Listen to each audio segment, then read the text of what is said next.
जय हिंद साथियों।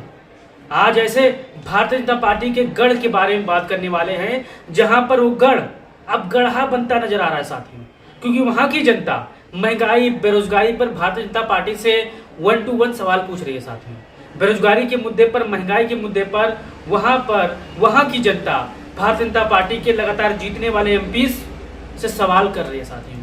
आइए जानते हैं कि वो कौन सा गढ़ था जहां पर भारतीय जनता पार्टी लगभग 1 बार 2 बार 3 बार से काबिज है साथियों, लेकिन वहां के एमपी ने, मौजूदा सांसद ने कोई ऐसा जनहित का काम नहीं किया साथियों, जिससे जनता उनको तिबारा चौबारा मौका दे जिताने का काम साथियों। वहां पर इंडिया गठबंधन बड़ी मजबूती से चुनाव लड़ा है साथियों, और वहां पर बहन जी यानी बसपा ने भारतीय जनता पार्टी को नीचे से काटना शुरू कर दिया साथियों, क्योंकि जैसे ही आचार संहिता लग गई थी साथियों, मायावती जी एक्टिव मोड पर आ गई हैं। क्यों एक्टिव मोड पर आ गई हैं? कहीं पर समाजवादी पार्टी का नुकसान कर रही हैं, तो कहीं पर भारतीय जनता पार्टी का तबीयत से नुकसान कर रही है साथियों। यानी समाजवादी पार्टी का 2-3% नुकसान कर रही हैं, लेकिन भारतीय जनता पार्टी का लगभग मान के चलिए 40-40, 50-50% नुकसान कर रही है साथियों। आइए जानते हैं कौन ऐसा सीट है कि भारतीय जनता पार्टी का गढ़ था, अब वो सीट फंसती हुई नजर आ रही है साथियों, फंस चुकी है यूं कह सकते हैं।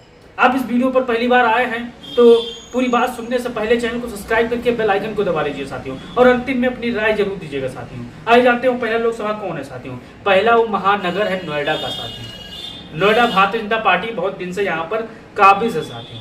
यहाँ पर हमेशा समाजवादी पार्टी बसपा दूसरे नंबर पर, तीसरे नंबर पर रहती है साथियों, पिछले 2-3 चुनाव में साथियों। लेकिन इस बार महेश शर्मा की स्थिति ठीक नहीं है साथियों। महेश शर्मा इस बार वहां की जनता महंगाई पर, बेरोजगारी पर सवाल कर रही है साथियों। अब कुछ लोग कहेंगे तो ये नोएडा महानगर, यहाँ पर अमीर रहते हैं साथियों।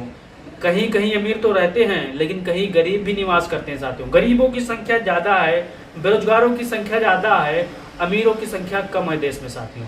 जहाँ की मैं बात कर रहा हूँ ग्रेटर नोएडा गौतम बुद्ध लोकसभा साथियों, वहां पर अखिलेश यादव ने एक जिम्मेदार प्रत्याशी को मैदान में उतार दिया साथियों। वो शख्स पिछले कई सालों से वहां पर तैयारी कर रहे थे।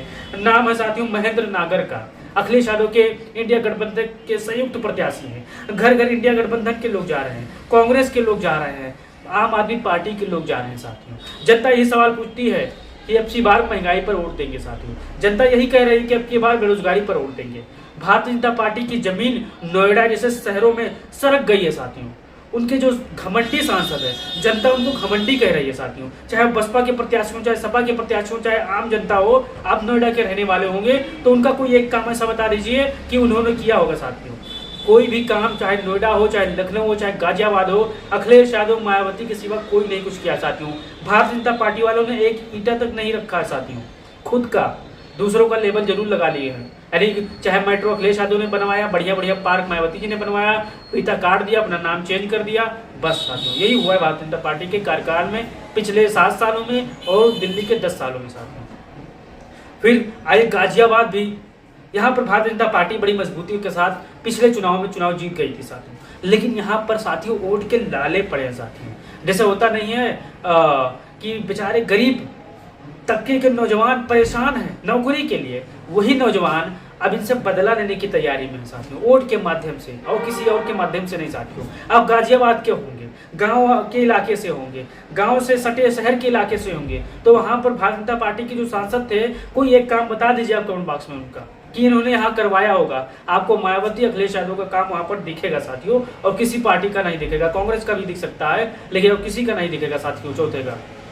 तो यहाँ पर भी भारतीय जनता पार्टी बहुत ही खराब स्थिति में साथियों, क्योंकि यहाँ पर जिस हिसाब से अरविंद केजरीवाल ने प्लान सेट किया था, अखिलेश यादव ने प्लान सेट किया था, राहुल गांधी ने प्लान सेट किया था कि यहाँ पर जनता के बीच में घर घर समाजवादी पार्टी के कार्यकर्ता, कांग्रेस के कार्यकर्ता, आम आदमी पार्टी कार्यकर्ता घर घर जा रहे हैं और रिस्पॉन्स मिल रहा है साथियों। जाते हैं महंगाई मुद्दे पर वोट मांगते साथियों, बेरोजगारी पर वोट मांगते हैं, सिलेंडर के मुद्दे पर वोट मांगते हैं साथियों, और कोई मुद्दा यहाँ पर चल ही नहीं रहा भाइयों। आइए चलते हैं गोरखपुर में साथियों। गोरखपुर इस समय माहौल गरमाए हुए साथियों, क्योंकि एक महिला है जो माननीय सांसद है वहां के, उनके ऊपर आरोप लगा रही है कि ये मेरे पति हैं, इनकी ये बेटी है, मैं उनकी पत्नी हूँ दूसरी। अब माहौल क्या है, तो भाई ये पत्नी बता सकती है या फिर रवि किशन जी बता सकते हैं कि हकीकत इसमें क्या है, कि मेरे सच में पत्नी है या ये फर्जी है साथियों। ये जब जांच होगी तो पता चलेगी। लेकिन इस बात से साफ है साथियों, भारतीय जनता पार्टी की स्थिति गोरखपुर में भी खराब है साथियों। मेयर के चुनाव में आपने आकलन किया होगा कैसे क्या करके हराया गया था। आप गोरखपुर के होंगे, काजल निषाद इंडिया गठबंधन की प्रत्याशी, समाजवादी पार्टी के प्रत्याशी बड़ी मजबूती के साथ मैदान में चुनाव लड़ रही हैं साथियों, और वो स्वस्थ होकर फिर से मैदान में जा चुकी हैं साथियों, क्योंकि लगातार उनके पीछे दुआओं का जन सैलाब खड़ा था साथियों। शोषित, वंचित, गरीब वर्ग के लोग उनको दुआ दे रहे थे कि हमारी बेटी, हमारी बहन जल्दी से ठीक होकर आए और हम उसको वोट दें और उसको चुनाव जिताकर एमपी बनाए साथियों। इस बार काजल निषाद बड़ी मजबूती के साथ चुनाव लड़ रही हैं और भारतीय जनता पार्टी की गोरखपुर में भी दाल गलने वाली नहीं है साथियों। मैं ये बात सरासर सही कह रहा हूँ। आपके जितने भी जानकार होंगे, रिश्तेदार होंगे, आप पता कर लीजिए कि क्या रवि किशन ने कोई ऐसा काम करा है गोरखपुर में जिससे जनता उनको दोबारा मौका दे। उनकी जो दूसरी पत्नी जो बता रही है, उनकी वीडियो वायरल है साथियों। आपने देखा होगा कि लगातार भारतीय जनता पार्टी अपने जाल में यहाँ पर खुद फंसती नजर आई है साथियों। फिर नाम आता है साथियों संत कबीर नगर का। संत कबीर नगर में समाजवादी पार्टी ने बड़े शानदार प्रत्याशी पप्पू निषाद को मैदान में उतार दिया है साथियों। वहीं से भारतीय जनता पार्टी ने अपने निषाद बिरादरी के सहयोगी जिनका नाम है प्रवीण निषाद, पहले इनको अखिलेश यादव ने एमपी बनाया था, आपको याद होगा गोरखपुर से जिताया था, तो इन्होंने अखिलेश यादव के साथ धोखा कर दिया था साथियों। अब जनता इनके साथ 2024 में धोखा करने वाली है। क्यों धोखा करने वाली है? क्योंकि 5 साल ये चचा क्षेत्र में गए ही नहीं, गायब थे। मोदी साहब और योगी साहब के भरोसे थे कि वो आएंगे, भाषण देंगे, बस हम जीत जाएंगे। लेकिन जनता समझदार है साथियों। 5 किलो राशन पर कब तक आप उनको बहलाओगे? 5 किलो राशन पर कब उनको आप फुसलाओगे? इसलिए जनता समझदार है और इस बार इंडिया गठबंधन के जितने भी प्रत्याशी हैं बड़ी मजबूती के चुनाव लड़ रहे साथियों। फिर नाम आता है साथियों जौनपुर का साथियों। जौनपुर से समाजवादी पार्टी ने बाबू सिंह कुशवाहा को अपना प्रत्याशी बनाया है। भारतीय जनता पार्टी ने कृपा शंकर को मैदान में उतारा है। वहीं पर मायावती जी ने यहाँ पर भारतीय जनता पार्टी का साथियों खेल बिगाड़ दिया है। खेल क्यों बिगाड़ दिया है? श्रीकला रेड्डी को यहाँ पर प्रत्याशी बनाया गया है। यहाँ की जो जौनपुर जिला की जिला पंचायत अध्यक्ष हैं धनंजय सिंह की पत्नी है श्रीकला रेड्डी जी, उनको प्रत्याशी बनाया गया है।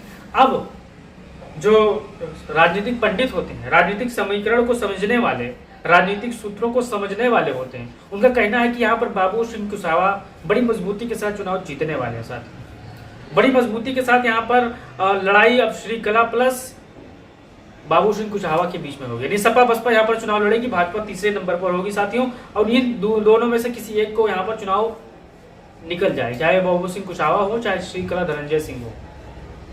तो आप जितने भी हमारे समाजवादी साथी अपनी राय देना चाहते हैं कि क्या हाल है इस समय पूरे प्रदेश का। 80 पार का जो नारा है साथियों, वो नारा नहीं एक छलावा है, क्योंकि 80 किस तरीका से जीत रहे थे, सिर्फ पेपरों में जीत रहे थे, टीवी में जीत रहे थे, करोड़ों रुपए खर्चा करके एड करके साथियों। लेकिन जब जमीन पर बारी आई, बेचारे नौजवान आपने देखा होगा ट्रेन में भर भर कर यूपी पुलिस की परीक्षा देने गए थे। कितना देखे होंगे आप, एक डिब्बे में लगभग 100-150 लोग भूसे की तरह भरे थे साथियों। वही में महिलाएं थी, बहनें थी, बुजुर्ग थे, सब भरे हुए थे। उसी ट्रेन में हमारे नौजवान चढ़कर परीक्षा देने जा रहे थे साथियों। भूसे की तरह जानवर भी उस तरह नहीं बैठेंगे जिस तरह हमारे नौजवान लेटकर शौचालय के बगल में बैठकर खड़े होकर जा रहे थे साथियों। अगर आपको यूपी पुलिस की वो दर्द भरी यादें उन निगाहों में है, दिमाग में, जहन में, तो आप अपनी राय जरूर दो साथियों, और वीडियो को फैला दो उन लोगों तक जो कह रहे हैं आपकी बार 80 पार, क्योंकि उत्तर प्रदेश 80 पार हो सकता है, अभी 40 पार हो जाए तो बहुत बड़ी बात है मेरे भाइयों। वीडियो को आप शेयर करिएगा, चैनल को सब्सक्राइब करिएगा। जय हिंद, जय भारत, जय